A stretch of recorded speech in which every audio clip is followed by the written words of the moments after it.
Hello મિત્રો, તો કેમ છો બધા મજામાં ને? તો આપણા નવા વ્લોગમાં તમારા બધાનું હાર્દિક સ્વાગત છે ને આપણે કરવાનું છે, તમે જોઈ રહ્યા છો મકાનનું કામ. અને જેમ કે આપણે દિવસ છે બીજો મકાનના કામમાં ને પાયા કરી નાખ્યા આપણે સાફ આગલા દિવસે ને હવે કરવાનું છે નાથીને ઉદ્ઘાટન. તો આપણે લાખાભાઈ અને જો આપણે મનુ ને બધા માપ સાઈઝ કરે છે મકાનના પાયાની.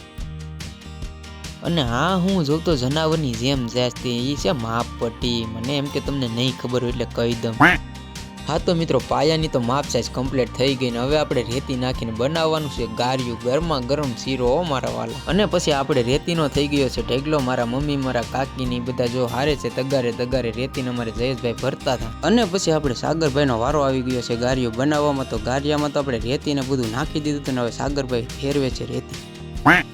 અને પછી આપણે વારો આવી ગયો મનુનો. તો મનુએ કરી નાખ્યા પાણાના કટકાને હવે બનાવે છે ખડચલ. આપણે જો મિત્રો તમે મકાન બનાવો ને તો પાયો મજબૂત રાખવાનો, કારણ કે પાયા ઉપર બધો વજન આવે એટલા માટે. જો તમારે પાયો મજબૂત હશે તો મકાન મજબૂત હશે, તો મકાન તમારું નમશે નહીં. તો મિત્રો તમને કેમ આપણો પ્લાન લાગ્યો, કેમ છે આપણે નકશો જરાક કમેન્ટ કરીને જણાવજો. આપણે પાયાને કેમ બાકી સાફ સફાઈ રેડી છે ને. અને મિત્રો તમારે જો નળ ફિટિંગ કરાવે તો આપણે આ સાગરભાઈને મેળજો, આગળ થઈને પાણા પેસાડે પણ કામ સારું કરે છે.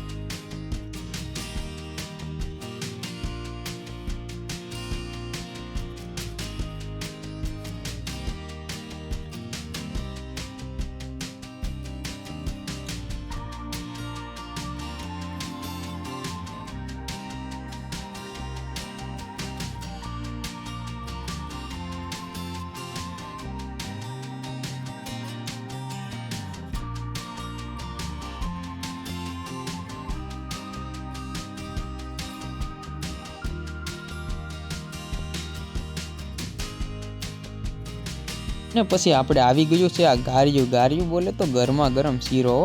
એમાં જો આમાં મી સરખું કરવું પડે, બાકી છે ને રેતી ને સિમેન્ટ બધું અલગ હોય છે. એના માટે પાણી, સિમેન્ટ અને રેતીને હરખું મિશ્રણ કરવું પડે. અને હા, આપણે જયેશભાઈ છે તો એ ગારિયું એક તો પૂરું કરી નાખ્યું, પછી બીજું પાછું બનાવી નાખ્યું. તો જો આ રીતે આપણે ગારિયું બનાવીને ત્યારે જો આમ પાણી નાખતા જાય અને રેતીને બધું મિક્સ કરતા જાય. જો તમે જયેશભાઈને. અને પછી મારા કાકાને એમ થયું કે હું પણ જરાક રેતી મિક્સ કરી લઉં. તો મિત્રો આપણી ચેનલને લાઈક શેર સબસ્ક્રાઈબ કરતા જજો. જય માતાજી, મળીએ નવા વ્લોગમાં.